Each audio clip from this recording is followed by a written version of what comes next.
Hello दोस्तों, welcome back to my channel. आज से हमारा एक नया टॉपिक स्टार्ट होने जा रहा है जो कि है सामाजिक प्रक्रियाएं सहयोगी सहगामी। इसके अंतर्गत हम सबसे पहले सामाजिक अंतःक्रिया को जानेंगे। देखिए, दो या दो से अधिक व्यक्तियों की एक दूसरे के संपर्क के आने पर जो अंतःक्रिया शुरू होता है उसे ही सामाजिक अंतःक्रिया कहते हैं। यानी कि जब दो व्यक्ति मिलते हैं एक दूसरे से तो नमस्ते करते हैं, हाथ जोड़ते हैं या फिर कुशलतापूर्वक समाचार पूछते हैं। यानी भाषा, हाव भाव, मुख मुद्रा, प्रतीक आदि के माध्यम से जो विचार या भाव का आदान प्रदान होता है और वे एक दूसरे को प्रभावित करते हैं, हम कह सकते हैं इन्हीं व्यवहारों को हम अंतःक्रिया कह सकते हैं। एक व्यक्ति द्वारा की जाने वाली क्रिया दूसरे के लिए उत्तेजना के रूप में कार्य करती है और दूसरा उस क्रिया का विशेष अर्थ लगाकर प्रत्युत्तर के रूप में जो क्रिया करता है उसे अनुक्रिया कहते हैं।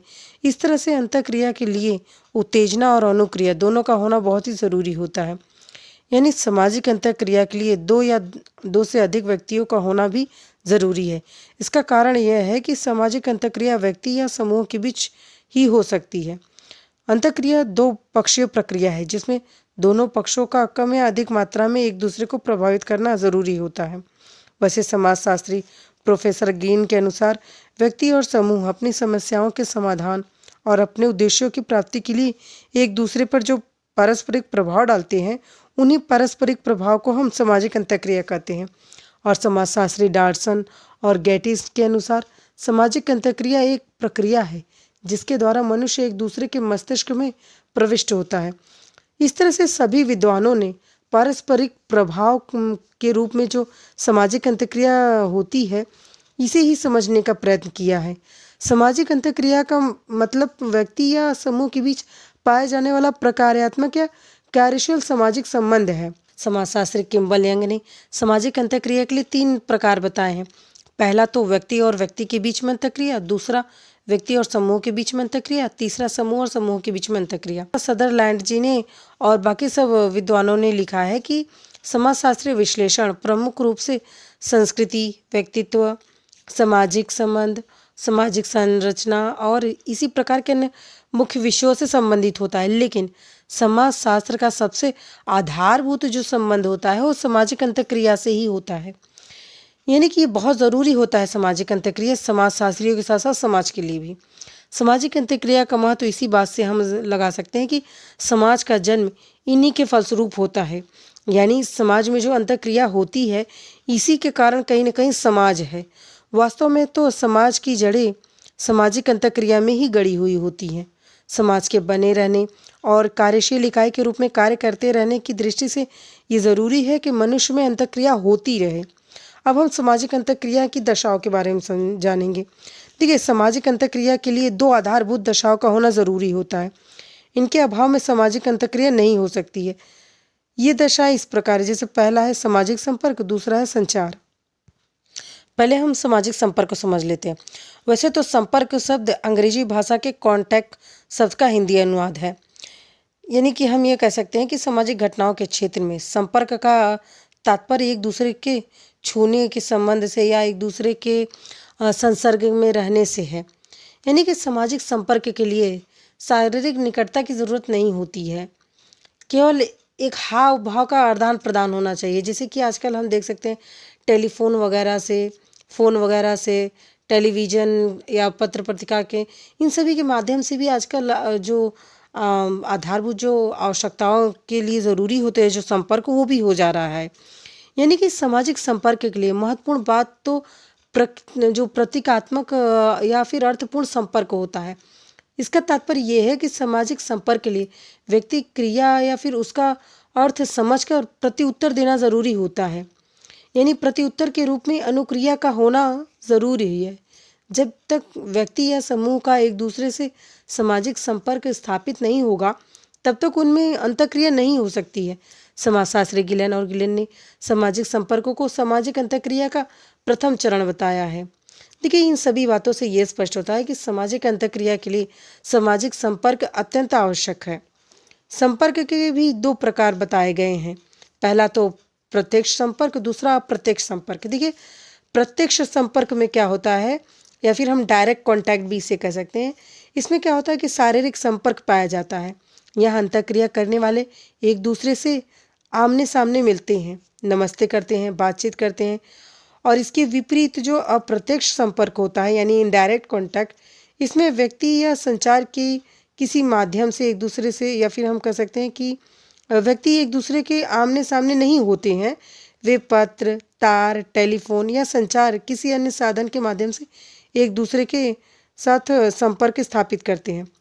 संपर्क में एक दूसरे से कुछ अपेक्षाएं या आशाएं ज़रूर होती हैं और शारीरिक संपर्क में इनका विशेष ध्यान रखा जाता है। यह बात प्रत्यक्ष संपर्क के लिए विशेष रूप से कही जा सकती है कि संपर्क के लिए इंद्रिय बोध अत्यंत आवश्यक है। इसका मतलब ये है कि जब दोनों पक्ष एक दूसरे के प्रति जागरूक होंगे तभी उनके बीच संपर्क स्थापित हो पाएगा। समाजशास्त्री गिलिन और गिलिन ने तो संपर्क के दो प्रकार बताए, एक सकारात्मक, एक नकारात्मक। देखिए, सकारात्मक संपर्क में क्या होता है कि सहयोगी या एकीकरण करने वाली जो अंतःक्रिया होती है शुरू में, जैसे समझौता, सहयोग और सात्मीकरण, ये सभी।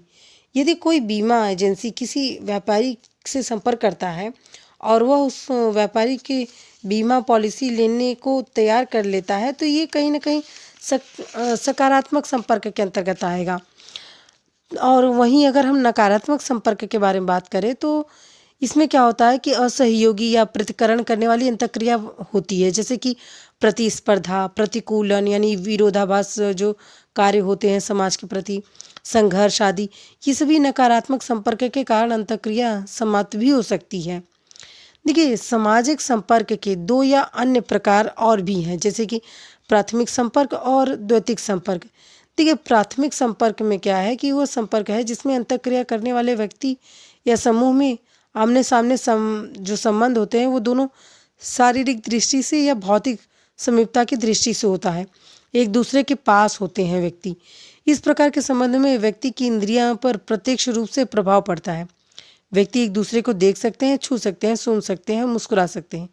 ये प्राथमिक संपर्क में घनिष्ठता या निकटता ज़्यादा पाई जाती है। वहीं जो द्वैतिक संपर्क होते हैं, इसमें कोई तीसरा व्यक्ति या समूह उपकरण होता है, जैसे तार, रेडियो, टेलीविज़न, ये सभी आएंगे। तो इनके माध्यम से साधन के रूप में लोग कार्य करते हैं। दो अलग अलग देशों में रहने वाले मित्र भी एक दूसरे से, यानी जिन्हें पेन मित्र भी कहते हैं, संपर्क होता है। तो इस तरह से द्वैतिक श्रेणी में आएंगे ये लोग। इनमें संपर्क माध्यम पत्र या व्यवहार है, यानी कि आज के आधुनिक जटिल समाज में तो द्वैतिक संपर्क ज़्यादा देखने को हमें मिलेगा। मोबाइल वगैरह से जुड़े हुए बातचीत ज़्यादा होते हैं उतना, बल्कि प्राथमिक समूह के संपर्क धीरे धीरे बल्कि कम ही नज़र आती हैं। देखिए, किसी भी ऐसे संपर्क में प्राथमिक संपर्क की तुलना में अब घनिष्ठता जो और निकटता जो पाई जा रही है द्वैतिक समूह में, इसका बोध हम ऐसे लगा सकते हैं क्योंकि आजकल जो टेलीविज़न या मोबाइल है इसका प्रचलन भी ज़्यादा है। इस प्रकार के संपर्क को अव्यक्तिगत संपर्क भी कहा जाता है। कुछ सामाजिक संपर्क स्थायी प्रकृति के होते हैं, जैसे परिवार के सदस्य के बीच पाए जाने वाले संपर्क। कुछ संपर्क अस्थायी प्रकृति के भी होते हैं, किसी विशेष उद्देश्य की पूर्ति के लिए जो बने होते हैं उसके बाद समाप्त हो जाते हैं। देखिए, इन सभी बातों से ये स्पष्ट होता है कि सामाजिक अंतःक्रिया के लिए सामाजिक संपर्क का होना ज़रूरी है। सामाजिक अंतःक्रिया के लिए संचार बहुत ही ज़रूरी है। संचार का अर्थ होता है अपने विचारों, भावनाओं, उद्देश्यों, विश्वासों आदि को दूसरे तक पहुंचाना। जब एक प्राध्यापक कक्षा में संस्कृति या किसी विषय को पढ़ा रहा है, अगर उसको समझाने की दृष्टि से व्याख्यान कर रहा है, यदि विद्यार्थी ये समझ जाता है कि जो हमें पढ़ाया जा रहा है वो बहुत अच्छी तरह से समझ में आ गया, तो कहीं ना कहीं उसका पढ़ाना सफल हो जाता है। तीसरे से साधारण भाषा में कहें तो संचार का मतलब अपनी बात या विचार या भावनाओं को दूसरों तक पहुंचाना है। संचार का मुख्य आधार प्रतीकों का समान अर्थ लगाना भी है। यदि एक व्यक्ति अंग्रेजी भाषा में बोल रहा है और दूसरा व्यक्ति अंग्रेजी बिल्कुल नहीं जानता हो, तो उनमें संचार नहीं होगा। कारण स्पष्ट है, एक व्यक्ति जिस प्रतीक को वो या जिस भाव से बोल रहा है वो दूसरा नहीं समझ पा रहा है, दूसरा उसके अर्थ को बिल्कुल भी मतलब समझ में ही नहीं आया उसे, तो इस तरह से संचार के लिए प्रतीकों का समान अर्थ लगाना ज़रूरी है। यानी कि जो सामने वाला बोल रहा है वो जो सुन रहा है उसे भी समझ में आना है। देखिए यहाँ हमें ये स्पष्ट समझ लेना चाहिए कि अंतःक्रिया के लिए केवल सामाजिक संपर्क ही काफ़ी नहीं है, बल्कि दो व्यक्ति या समूह एक दूसरे के संपर्क में हैं और जो उनका भाषा है, शैली है या समझने की जो प्रतिक्रिया है वो भी होनी चाहिए। देखिए संपर्क के बावजूद भी यदि कि उनमें किसी प्रकार की कोई संचार नहीं होता है तो इससे क्या होगा, अंतःक्रिया नहीं हो पाएगा, तो कहीं न कहीं वो बात वहाँ तक नहीं पहुँच पाएगी। तो इस तरह से हम ये कह सकते हैं कि सामाजिक अंतःक्रिया के लिए जो विचार या भाव या उद्देश्य जो प्रकट किए जाते हैं वो सामने को भी आना चाहिए, यानी उसका प्रत्युत्तर देने के लिए उसका ज्ञान भी उसे होना चाहिए। तभी कहीं न कहीं सामाजिक अंतःक्रिया की ये जो संचार दशा है ये पूरी हो सकेगी। साथ ही कुछ विद्वानों ने संचार के लिए संवेदन शक्ति को भी ज़रूरी माना है। देखिए संवेदन शक्ति का मतलब शारीरिक और मानसिक संबंधों को महसूस या अनुभव करने से है। संवेदना शक्ति के अभाव में कोई व्यक्ति किसी दूसरे के द्वारा कही गई बात को नहीं समझ पाएगा, उसका ठीक अर्थ नहीं लगा पाएगा। इसलिए संचार के लिए संवेदन शक्ति का भी होना ज़रूरी है। वहीं